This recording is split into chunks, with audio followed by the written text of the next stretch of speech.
అదే RTV app వార్తల్ని క్షణాల్లో చదివే అవకాశం ఉంటుంది. ఒక న్యూస్ పేపర్, ఒక టెలివిజన్ ఛానల్ మీ చేతుల్లో ఎప్పుడూ ఉంటాయి.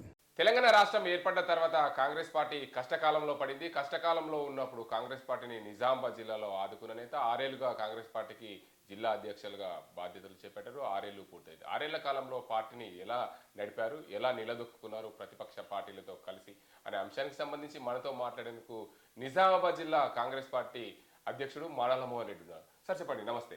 ముఖ్యంగా మీరు కాంగ్రెస్ పార్టీ జిల్లా అధ్యక్ష బాధ్యతలు చేపట్టి 6 సంవత్సరాలు పూర్తయింది. 6 సంవత్సరాల్లో మీరు పడ్డ కష్టాలు, కార్యకర్తలు నిలబెట్టిన అంశంపై మీరు ఎలా స్పందిస్తారు? సుమారు 6 సంవత్సరాల క్రితం ఫిబ్రవరి 7 వస్తే నేను 6 సంవత్సరాల క్రితం జిల్లా అధ్యక్షుడిగా నియమించడం జరిగింది. ఈ జిల్లాకు సంబంధించినటువంటి పెద్దలు సుదర్శన్ రెడ్డి గారు, మహేష్ కుమార్ గౌడ్ గారి, ఇరవత్తి అనిల్ గారి ఆశీస్సులతో ఆ రోజు ప్రధానంగా ఉత్తమ్ కుమార్ రెడ్డి గారు పిసిసి అధ్యక్షుడు ఉన్నప్పుడు నా పేరు ప్రపోజల్ చేసి ఈ పదవి ఇప్పించడంలో పెద్దలు సుదర్శన్ రెడ్డి గారు, మహేష్ కుమార్ గౌడ్ గారు పూర్తిగా బాధ్యత తీసుకొని మనకు ఈ పదవి రావడంలో ముందున్నారు. రెండవది ఏంటంటే నేను తీసుకున్న సమయానికి ఈ జిల్లాలో కాంగ్రెస్ పార్టీ 9కి 9 అసెంబ్లీ నియోజకవర్గాలు, పార్లమెంటు నియోజకవర్గాలు కూడా ఓడిపోయిన తర్వాత నేను వచ్చిన సమయం అంటే 9 నియోజకవర్గాలు అంటే 5 నియోజకవర్గాలు ఈ జిల్లాలో ఉన్నాయి. 5కి 5 ఓడిపోయిన తర్వాత నేను జిల్లా అధ్యక్షుడిగా నియమించడంతో ఒక రకంగా చెప్పాలంటే అసలు కాంగ్రెస్ పార్టీ అధ్యక్షుడైనంటే మా ఫ్రెండ్స్, నా బంధువులందరూ కూడా పిచ్చిలేసిందని, నువ్వు ఈ పార్టీలో ఈ టైంలో నువ్వు ఎందుకు ఈ బాధ్యత తీసుకుంటున్నావు అని మాట్లాడినాను. కానీ కాంగ్రెస్ పార్టీ యొక్క పూర్వస్థితి కానీ, ఇప్పుడున్న స్థితి కానీ, మధ్యలో నేను వచ్చినప్పుడున్న స్థితి కూడా పూర్తిగా అవగాహన ఉన్న వ్యక్తిగా, కాంగ్రెస్ పార్టీ అనేది ఈ దేశంలో ఎప్పటికి కూడా నిర్వీర్యం చేద్దామని ఎంతమంది నాయకులు, ఎన్ని పార్టీలు ప్రయత్నించినా ఎప్పటికప్పుడు నిలదొక్కుని ప్రజా సమస్యలు పోరాట పార్టీగా గుర్తించిన వ్యక్తిగా నేను ఆ రోజు కాంగ్రెస్ పార్టీనే నమ్ముకొని, నాకు చాలా అందరికి వచ్చినట్టే నాకు కూడా ఆఫర్లు వచ్చినాయి. టీఆర్ఎస్లోకి వస్తే మీకు అది చేస్తాం, ఇది చేస్తామని మాట్లాడిన వాళ్ళు ఉన్నారు. కానీ నేను నాకు బాధ్యతలు అప్పయినటువంటి సుదర్శన్ రెడ్డి గారు, మహేష్ కుమార్ గౌడ్ గారు, ఇరవత్తి అనిల్ గారు, భూపతి రెడ్డి గారు, వీళ్ళంతా కూడా నాకు ఇచ్చినట్టు అవకాశాన్ని నేను దాన్ని నా రాజకీయ ఎదుగుదలకు ఏ విధంగా ఉపయోగపడుతుందని ఆలోచించి పూర్తి సమయాన్ని, అంతకుముందు కొంత చిన్న వ్యాపారాలు చేసిన ఆ వ్యాపారాలని అన్నిటి పక్కబెట్టి పూర్తి సమయాన్ని కాంగ్రెస్ పార్టీ అభ్యున్నతి కోసం కేటాయించి ముందుకెళ్ళడం జరిగింది. క్రమక్రమేణా 2 సంవత్సరాలు 3 సంవత్సరాలు గడిచే క్రమంలో నిజానికి ఆ టైంలో ప్రభుత్వ వ్యతిరేక కార్యక్రమాలకు ధర్నాలు, రస్తారోకోలు చేయాలంటే అదొక టాస్క్ మాకు. అంటే గ్రామాలలో కార్యకర్తలు ఒక రకంగా నైరాశ్యంలో, అంటే పార్టీ లేదని కాదు, నైరాశ్యంలో, అయ్యో మా పార్టీ రెండోసారి కూడా ఓడిపోయింది, ఇక పార్టీ పైకి లేస్తుందా లేదా అనే ఒక చిన్న సంశయంలో, సందిగ్ధంలో ఉన్నటువంటి పరిస్థితిలో నేను జిల్లా పార్టీ అధ్యక్షుడిగా బాధ్యతలు తీసుకోవడం జరిగింది. కానీ మా జిల్లా నాయకులు ఇచ్చినటువంటి సపోర్ట్ కావచ్చు, నాకు ఇచ్చినటువంటి ప్రోత్సాహం కావచ్చు, నేను ఈ జిల్లాలో ప్రతిపక్షంగా బాధ్యతలు నిర్వహించడానికి అవి ఉపయోగపడ్డాయి. మా జిల్లా నాయకులు ఇచ్చినటువంటి అవకాశాలు వాటిని అందిపుచ్చుకొని నేను కార్యకర్తల్ని ఎప్పటికప్పుడు పర్సనల్గా మాట్లాడుతూ ఈ జిల్లాలో ఉన్నటువంటి 5 నియోజకవర్గాలతో పాటు బాన్స్వాడలో కూడా 0.5% దాన్ని అంతా సమన్వయపరుచుకుంటూ ముందుకెళ్ళిన సందర్భంలో క్రమక్రమేణా పార్టీలో కొంత ఉత్సాహము, కొంత ఇన్వాల్వ్మెంటు కార్యకర్తలు జరగడం జరిగింది. అప్పుడు నాకు వచ్చిన ఉత్సాహం కావచ్చు. ఆ తర్వాత నిజామాబాద్ జిల్లాలో ఏర్పాటు చేసినటువంటి ఆర్మూర్ రైతు దీక్ష నా డిసిసి అధ్యక్ష పదవి కాలంలో అదొక మైలురాయి. ఆ రోజు నాకు సపోర్ట్ చేసినటువంటి సుదర్శన్ రెడ్డి గారు పూర్తి బాధ్యత మీద తీసుకొని ఆ రోజు రైతు దీక్షకు గోహెడ్ అని చెప్పి నన్ను ముందుకు పంపించడం ద్వారా ఆ తర్వాత జిల్లాలో ఉన్నటువంటి ప్రధానంగా మహేష్ కుమార్ గౌడ్ గారు కావచ్చు, భూపతి రెడ్డి గారు కావచ్చు, ఇరవత్తి అనిల్ గారు కావచ్చు, ఈ విధంగా ఇంకా చాలామంది ఈ జిల్లా టౌన్కి వచ్చేసరికి సోదరుడు కేశవేణి కావచ్చు, గడు గంగాధర్ కావచ్చు, నాగేష్ రెడ్డి కావచ్చు, అంటే ఇట్లా చాలామంది కాంగ్రెస్ను వదలకుండా కాంగ్రెస్ మాత్రమే మాకు భవిష్యత్తు అని నమ్మినటువంటి చాలామంది నేతలు పూర్తిగా వాళ్ళ భుజస్కంధాల మీద తీసుకున్నారు. ఒక నిర్ణయం రేవంత్ రెడ్డి గారు వర్కింగ్ ప్రెసిడెంట్గా, ఈ రాష్ట్ర వర్కింగ్ ప్రెసిడెంట్గా, కాంగ్రెస్ పార్టీ వర్కింగ్ ప్రెసిడెంట్గా ఆర్మూర్ వస్తుందంటే దాన్ని నభూతో నభవిష్యత్ అనే విధంగా చిన్న ముఖ్యంగా ఏబి శ్రీనివాస్ ఆర్మూర్లో నాకు అన్ని రకాల సహాయ శాఖలు అందించినటువంటి వ్యక్తులలో ఏబి శ్రీనివాస్ కూడా ఈ విధంగా అందరికి ఎక్కడోళ్ళు అక్కడ ఇది నాకు ప్రోగ్రాం అనుకొని ఎవరికి వారే గుర్తించడం ద్వారా ఆ సభతో ఒకేసారి ఈ జిల్లాలో స్తబ్దంగా ఉన్నటువంటి కాంగ్రెస్ శ్రేణులు కావచ్చు, అసలు కాంగ్రెస్ లేనే లేదనుకున్నటువంటి ప్రజలకు ఒక బ్రహ్మాండమైన సందేశాన్ని ఇవ్వడంతో పాటు కాంగ్రెసే ఇక్కడ ప్రత్యామ్నాయం టీఆర్ఎస్ కానీ ఒక పరిస్థితి తీసుకురావడంలో ఆర్మూర్ దీక్ష అనేది రేవంత్ రెడ్డి రైతు దీక్ష అనేది రాజీవ్ రైతు దీక్ష కాంగ్రెస్ పార్టీ బూస్టింగ్కి ఉపయోగం వచ్చింది. తద్వారా నాకు కూడా దాని ద్వారా ఒక మంచి గుర్తింపు పేరు రావడం జరిగింది. అందుకు నిజంగా చెప్పాలంటే మా జిల్లా నాయకులకు ఎన్నిసార్లు ఎన్ని సంవత్సరాలు కృతజ్ఞతలు చెప్పినా సరిపోవు. కారణం ఏంటంటే ఆ రైతు దీక్షతోటే ఈ జిల్లాలో కాంగ్రెస్ ఒక మూమెంట్కు తీసుకొచ్చిందని నమ్ముతున్నాను. అయితే ఆ రైతు దీక్షతోని కాంగ్రెస్ పార్టీ కార్యకర్తలకు మంచి బూస్ట్ ఇచ్చిందని చెప్పొచ్చు. అయితే ముఖ్యంగా కాంగ్రెస్ పార్టీ ప్రతిపక్ష హోదాలో ఉన్నప్పుడు అధికార పార్టీలో ఉన్న నేతలకు వారు చేస్తున్న అరాచకాలకు ఎన్నో కష్ట నష్టాలు నిర్బంధం నుండి ధర్నాలు రస్తారోకలు చేశారు. కార్యకర్తలకు మీరు అండగా నిలిచారు. ఆ పరిస్థితుల్లో మీరు కార్యకర్తలు మిమ్మల్ని నమ్ముకున్న కార్యకర్తలు కానీ మీరు కార్యకర్తలు నమ్ముకున్న పరిస్థితులు అప్పుడు ఉన్న సమయంలో ఎలా ముందుకెళ్లారు? అంటే నిజానికి ఆ రోజు ఉన్న పరిస్థితుల్లో టీఆర్ఎస్ ఎమ్మెల్యేలు అంటేనే గ్రామాలలో ఒక భయభ్రాంతులకు గురి చేసింది ప్రతిపక్షానికి సంబంధించినటువంటి కార్యకర్తలకు నాయకులకు. కానీ ఎప్పటికప్పుడు నేను ముందు ఉండడం ద్వారా, నా వెనుక మా జిల్లా నాయకులు ఉండడం ద్వారా కార్యకర్తలు ఒక నమ్మకం కలిగింది. కారణం ఏంటంటే జిల్లాలో ఉన్నటువంటి నాయకత్వం అంతా సమిష్టిగా ప్రతిపక్షం పైన పోరాటం చేస్తున్నప్పుడు ఆ పోరాటంలో మేము భాగస్వాములం అయితే తప్పులేదు కదని కార్యకర్తలు ముందడుకు వచ్చి చాలా సందర్భాలలో అర్ధరాత్రి 12 గంటలకు 11 గంటలకు 1 గంటకు గ్రామాలలో ఉన్న కార్యకర్తలు తీసుకుపోయి పోలీస్ స్టేషన్లలో పెట్టినటువంటి పరిస్థితి చూసినాం. ఒక చిన్న కార్యక్రమం చేయాలంటే ఏ గ్రామంలో ఉన్న చిన్న కార్యకర్తలను కూడా తీసుకెళ్ళి పోలీస్ స్టేషన్లు పెట్టి అక్రమ నిర్బంధాలు చేసినటువంటి పరిస్థితుల్లో కూడా కార్యకర్తల యొక్క మానసిక స్థైర్యం తగ్గకుండా జిల్లా నాయకత్వంతో పాటు నేను కూడా ముందుండి వాళ్ళందరికీ మేము మనోధైర్యం కల్పించడం ద్వారా కార్యకర్తలు ఆ ఉత్సాహాన్ని 5 సంవత్సరాలు టీఆర్ఎస్ పైన పోరాటాన్ని ముందుకు తీసుకెళ్ళడానికి ఉపయోగపడ్డది. తద్వారా ఈ జిల్లాలో చాలామంది ఎన్ఎస్యుఏ యూత్ కాంగ్రెస్లో ఉన్నటువంటి చాలామంది యువకుల పైన కేసులు పెట్టడంతో పాటు ఇక్కడున్న మా కార్పొరేటర్ రోహిత్ పైన సాక్షాత్తు కార్పొరేటర్నే జైల్లో పెట్టినటువంటి పరిస్థితి. అంటే ఆ రోజు ఈ జైళ్ళు కేసులకు ఎక్కడ కూడా ఆ రోజు ఉన్నటువంటి పరిమితమైన కార్యకర్తలు ఎవరు కూడా ఎట్టి పరిస్థితుల్లో టీఆర్ఎస్ని ఎదుర్కోవాల్సిందని ముందడికెళ్ళి ఖచ్చితంగా కేసులు ఉదాహరణకు నా మీదనే సుమారు 14 కేసులు నాకు రిజిస్టర్ చేసినాయి. నాకు గతంలో ఎప్పుడు కూడా నా మీద ఒక కేసు కూడా లేదు. కానీ జీడీసీసీ ప్రెసిడెంట్ అయిన తర్వాత ప్రభుత్వం పైన చేస్తున్నటువంటి పోరాటాలకు ఈ జిల్లాలో ఉన్నట్టు అప్పటి మంత్రి కావచ్చు, ఎమ్మెల్యేలు కావచ్చు, ఎక్కడికక్కడ కాంగ్రెస్ నాయకుల పైన కేసులు పెట్టించి మమ్మల్ని ఇబ్బందులు గురి చేసే ప్రయత్నం చేసినా ఎవ్వరు నాతో పాటు ఈ జిల్లాలో ఉన్నటువంటి నాయకులు అన్నిటికంటే ముఖ్యంగా కార్యకర్తలు బెదరకుండా పోరాటాలు చేశారు.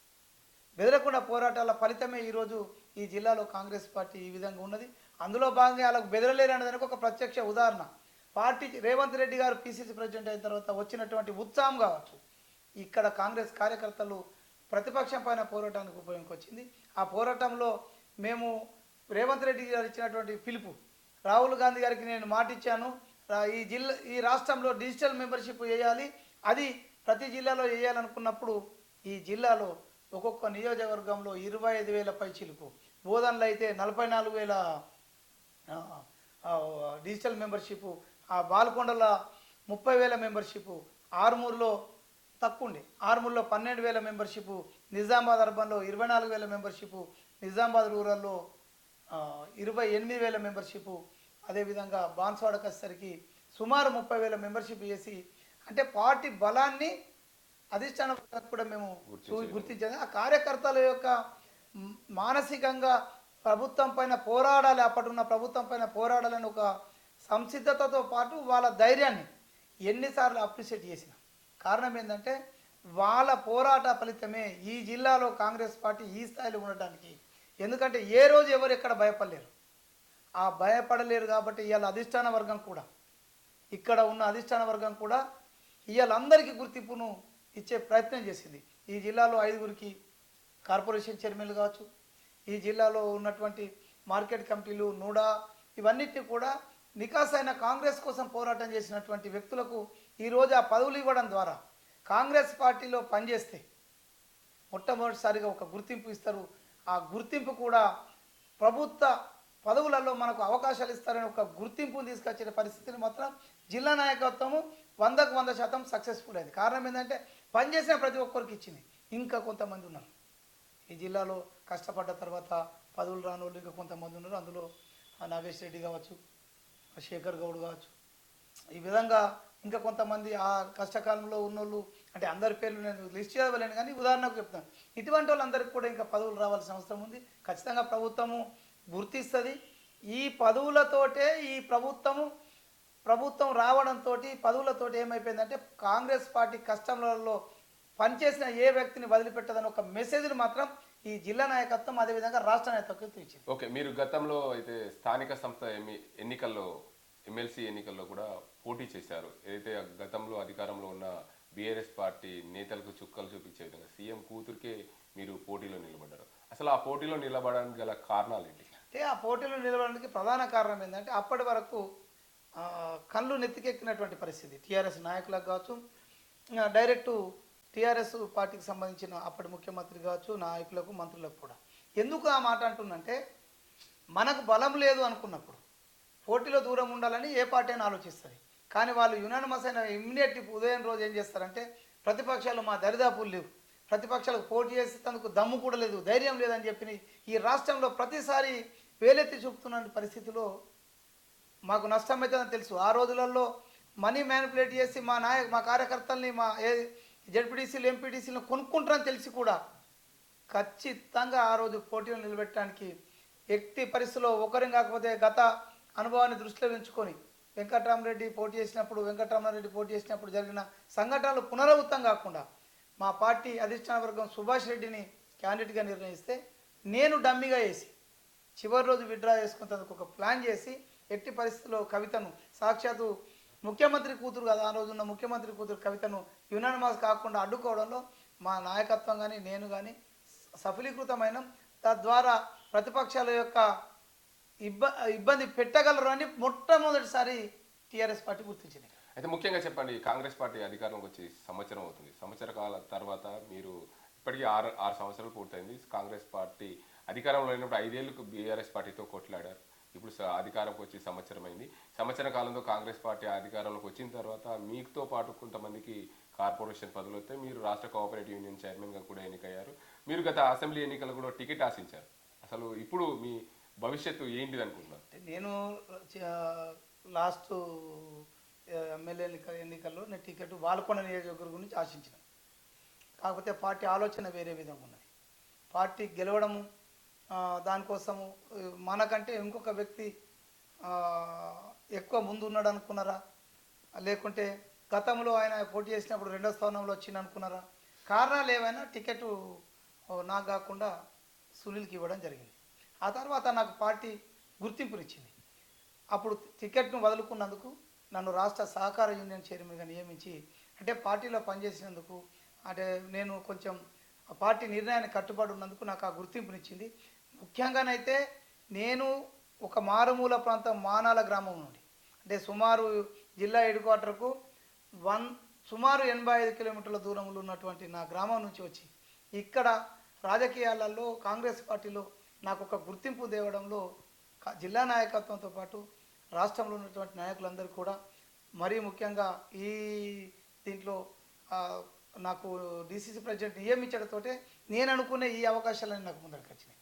వాళ్ళను నా జన్మత ఎప్పటికి కూడా రుణపడి ఉంటా. కారణం ఏంటంటే ఈ ఒక మనకు జాతీయ స్థాయిలో మనకు ఇన్స్పిరేషన్ అయిన నాయకుడు రాహుల్ గాంధీ ఏ విధంగానైతే గత 10 సంవత్సరాలుగా పోరాటం చేస్తుండో బీజేపీ పైన, ఆయనను దృష్టిలో ఉంచుకొని ఆయనను ఎందుకు మనం ఆదర్శంగా తీసుకోకూడదు అనుకునే ఇక్కడ నేను కష్టాల్లో ఉన్న పార్టీ కావచ్చు, అసలు బలహీనంగా అసలు ఒక రకంగా ఇబ్బందులలో ఉన్నటువంటి పార్టీతో మనం ఎందుకు పోరాడకూడదు, దేశంలో రాహుల్ గాంధీ పోరాడుతున్నాడు, అదేవిధంగా ఈ రాష్ట్రంలో రేవంత్ రెడ్డి ఫైట్ చేస్తున్నాడు ప్రతిపక్షంగా, వాళ్ళిద్దరిని ఆదర్శంగా తీసుకొని నేను నిజంగా ఆ ఫైటింగ్ చేయడానికి వాళ్ళిద్దరు మాత్రమే కారణం. ఒకటి రాహుల్ గాంధీ, రెండవది రేవంత్ రెడ్డి. ఆ ఆ పోరాటంలో సక్సెస్ఫుల్ కావడానికి మాత్రం ఈ జిల్లాలో ఉన్నటువంటి నాయకత్వం మాత్రమే. పెద్దలు సుదర్శన్ రెడ్డి గారు ఆ రోజు నాకు ఇచ్చినటువంటి అంటే సపోర్టు ఏది ఈ జన్మకు మర్చిపోలేని సపోర్ట్. అయితే ముఖ్యంగా మీ బాల్కొండ నియోజకవర్గానికి సంబంధించి మొన్న అసెంబ్లీ ఎన్నికల్లో పోటీ చేసి ఓటమి చెందిన ముత్యాల సునీల్ కుమార్కు మీకు ఉన్న విభేదాలు అంటే ఏంటి? ఎందుకు మీ ఇద్దరి మధ్య పొరపచ్చాలు వచ్చాయి? మా మధ్యన నేనేమంటున్నా అంటే అభిప్రాయ భేదాలే. అభిప్రాయ భేదాలు ఏమున్నాయి? ప్రభుత్వంలో ఆయన టికెట్ వచ్చింది, ఆయన పోటీ చేసిండు. నాకు వీరవత్నాలు ఇద్దరికి కూడా కామారెడ్డిలో సీఎం గారు ఎన్నికలకు మాకు బాధ్యులు చేసిరు. ఇక్కడ మా కార్యకర్తలందరూ కూడా వాళ్ళ శక్తి వంచన లేకుండా ఎవరి లెవెల్లో వారు పనులు చేసి పోరాటం ఒక అవినీతికి కేర్ ఆఫ్ అడ్రస్ అనేటువంటి టీఆర్ఎస్ మంత్రులలో ఒక్కడు ప్రశాంత్ రెడ్డి. ఆయన ఇచ్చినటువంటి డబ్బులు మీరు చూసిరు. ఒక ఓటుకు 2,000 రూపాయలు పంచినటువంటి పరిస్థితి. ఆ సందర్భంలో ఆయన తక్కువ ఓట్లతోటి ఓడిపోవడం జరిగింది. ఆ ఓడిపోయిన తర్వాత జరిగిన పరిణామాలు ఏంటి అంటే కొంచెం అంటే సునీల్తో పాత కాంగ్రెస్ వాళ్ళకు సఖ్యత కుదరకపోవడము కారణాలు ఏవైనా ఈ గ్యాప్ను మనం పాత వాళ్ళకు సపోర్ట్ చేయాలి కంపల్సరీ. కష్టకాలంలో వాళ్ళు కేసులు ఎత్తుకొని డబ్బులు ఖర్చు పెట్టుకొని ముందుకు వచ్చిన వాళ్ళకు సపోర్ట్ చేయాలనే విషయంలో కొంత ఇద్దరి మధ్యన గ్యాప్ వచ్చింది. ఆ గ్యాప్ అది జస్ట్ అభిప్రాయ భేదమే తప్ప అదేదో మా మధ్యన పార్టీకి నష్టమయ్యేటట్టు ఇయ్యాలి దాకా కూడా ఏం జరగలేదు. కారణం ఏంటంటే ఇద్దరం కూడా పార్టీ కార్యకర్తల కోసం పనిచేస్తున్నాం.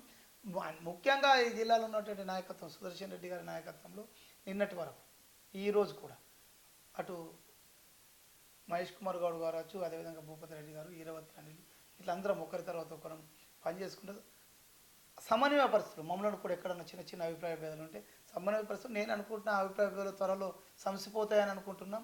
అయితే మీరు అన్నట్టు భవిష్యత్తు ఏంటంటే భవిష్యత్తు ఖచ్చితంగా ఏ రాజకీయ నాయకుడైనా ఒక స్థాయికి వచ్చిన తర్వాత ఎమ్మెల్యే కావాలనే ఆలోచన ఉంటుంది. ఆ ఎమ్మెల్యే కావాలన్న ఆలోచనలో నాకు కూడా ఆశ ఉంది. కంపల్సరీ అవకాశం ఇస్తే అధిష్టాన వర్గం, ఎందుకంటే అధిష్టాన వర్గం ఏది చెప్తే గది చేస్తుంది. నేను అధిష్టాన వర్గం అవకాశం ఇస్తే 2028లో అవకాశం ఇస్తే ఎమ్మెల్యే పోటీ చేయాలనే ఆలోచన, ఆశ, ఆకాంక్ష కూడా అన్నీ ఉన్నాయి. అంటే మీరు వ్యవసాయ కుటుంబం నుంచి వచ్చి చిన్న మారుమూల ప్రాంత గ్రామం మానాల గ్రామం నుండి వచ్చి నిజామాబాద్ జిల్లాలో కాంగ్రెస్ పార్టీ అధ్యక్షులు కొనసాగుతున్నారు. మీరు రానున్న రోజుల్లో ఎమ్మెల్యేగా మంత్రి అయ్యే ఆలోచన మీలో ఉంటుంది కదా? కానీ మంత్రి అనేది అది మనం ఊహకందని విషయము. మంత్రి గురించి మనం ఆలోచించాల్సిన అవసరం కూడా లేదు. కారణం ఏంటంటే అది అంటే ఎప్పుడు కూడా ఒక వ్యక్తి నేల విడిచి సాము చేస్తే జరిగే పరిణామాలు మన జిల్లాలో చాలా ఉదాంతాలు ఉన్నాయి. నేను ఎవరి పేరు చెప్పదలుచుకోలేను, కానీ ఎప్పుడు కూడా నా శక్తి నేను గుర్తించుకోకుండా ఇప్పుడు నువ్వు అనగానే నాకు కూడా మంత్రి కావాలని ఆలోచన ఉన్నదంటే అది చాలా తప్పుతో కూడుకున్న విషయం. కారణం ఏంటంటే నేను ఎమ్మెల్యే కావాలంటేనే కూడా నేను చాలా ఎక్సర్సైజ్ చేయాలి. అంటే ఎమ్మెల్యే కావాలంటే ఎన్ని త్యాగాలు చేయాలా, ఎంత కష్టపడాలా, ఈ రాబోయే 4 సంవత్సరాల కాలంలో నేను ఎంత ఎఫర్ట్స్ పెట్టి అసలు ప్రజలకు ఎంత దగ్గర అయితే తప్ప ఎమ్మెల్యే అవ్వడం అనేది అంత ఈజీ కాదు. ఎమ్మెల్యే పోస్ట్ అనేది ఏదో ఆషామాషిగా ఎవరికి వాళ్ళము నేనంటే నేను అనుకునేది కాదు. కానీ ఆ వైపు ప్రయాణం చేయడానికి నాకు కొంత శక్తిని ఇచ్చింది ఈ ప్రభుత్వం, ఈ పార్టీ ప్రభుత్వం. ఆ శక్తిని వాడుకొని నెక్స్ట్ ఎలక్షన్లో పోటీ చేయడానికి నేను నిజంగా ఆ వైపే ప్రయాణం చేస్తున్నాం.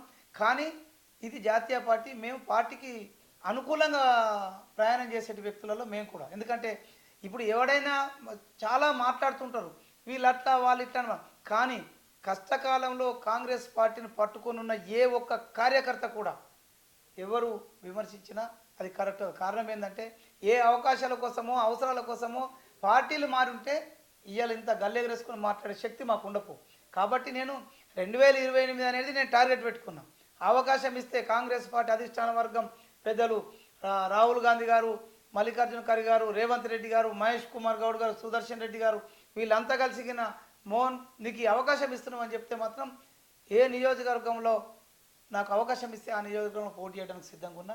కాకపోతే సతాగానే నా సొంత నియోజకవర్గం పాల్గొన్నా కాబట్టి కొంత నా ఎఫర్ట్స్ను నా కార్యక్రమాలను ఆ నియోజకవర్గంలో పార్టీకి ఇబ్బంది కాకుండా చూసుకొని ముందడికి వెళ్ళడానికి ప్రయత్నం చేస్తాను. చివరిగా మీ కాంగ్రెస్ పార్టీకి ఇన్ని రోజులు న్యాయంగా కాంగ్రెస్ పార్టీ కోసం పోరాటం చేశారు. ఇప్పుడు కాంగ్రెస్ పార్టీ అధికారం ఉంది, కార్యకర్తల కోసం ఎలా ముందుకుంటారు? ఖచ్చితంగా నేను మటుకు ఇలా జిల్లాలో ఆ పేరు కూడా ఉంది.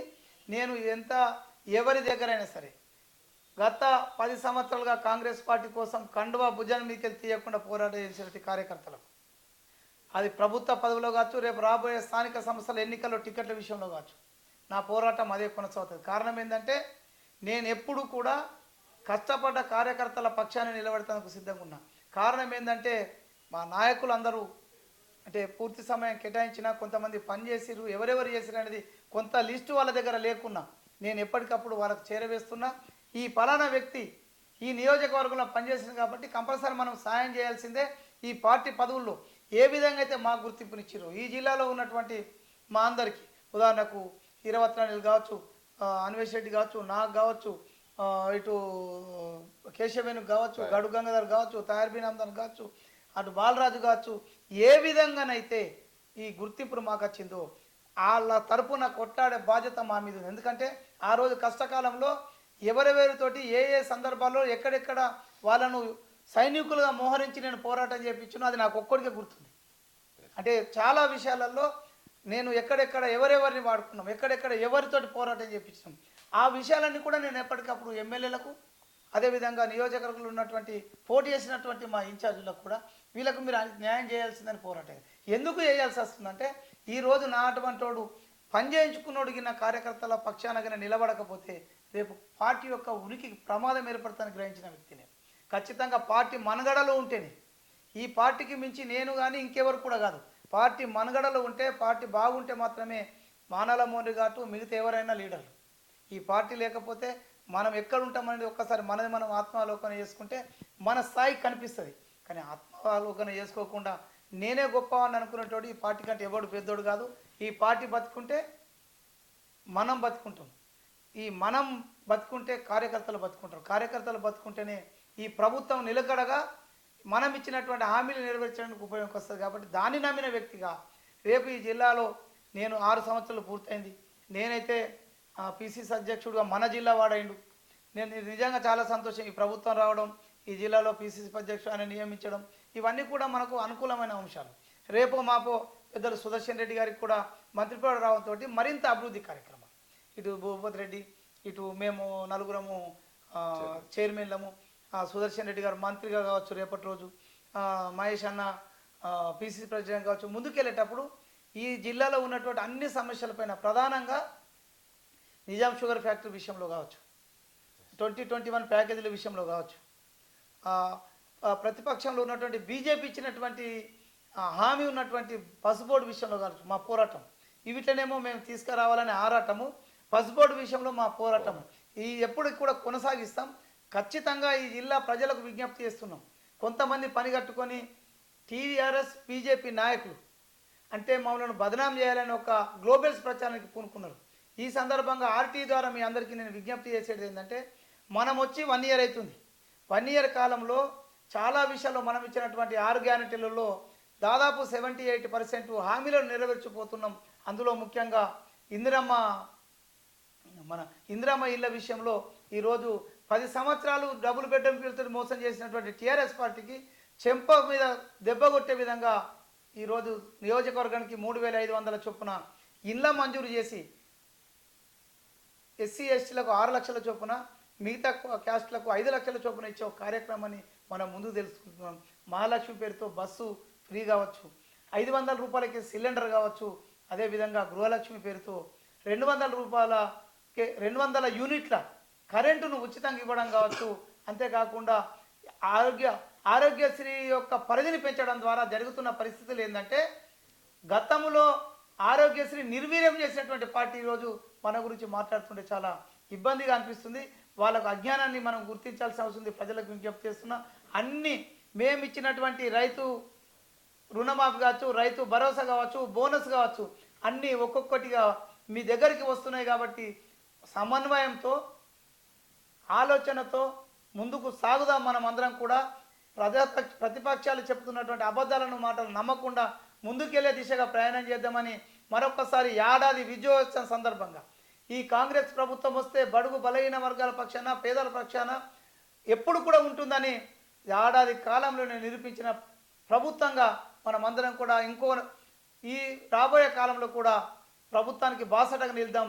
మనకు ఈ కాంగ్రెస్ పార్టీ ఇచ్చినటువంటి హామీలను నెరవేర్చుకునే క్రమంలో మనము ముందుకెళ్దామని ఈ సందర్భంగా జిల్లా ప్రజలకు ఈ రాష్ట్రంలో నాకు ముఖ్యంగా కోఆపరేటివ్ యూనియన్ చైర్మన్గా నాకు పదవులు ఇచ్చినటువంటి రాష్ట్ర ముఖ్యమంత్రి రేవంత్ రెడ్డి గారికి, అదేవిధంగా ఈ పిసిసి ప్రెసిడెంట్ మహేష్ కుమార్ గౌడ్ గారికి, సుదర్శన్ రెడ్డి గారికి, పెద్దలు మాజీ మంత్రి సుదర్శన్ రెడ్డి గారికి, అంతేకాకుండా జాతీయ నాయకత్వం అయినటువంటి రాహుల్ గాంధీ గారికి, ఖార్గే గారికి సదా ఎల్లవేళలా నాకు ఇచ్చిన ఈ అవకాశాన్ని ఖచ్చితంగా కాంగ్రెస్ పార్టీ ఉన్నతి కోసం, ఉనికి కోసం ఎప్పటికప్పుడు పోరాడతానని ఈ సందర్భంగా ఆర్టీవీ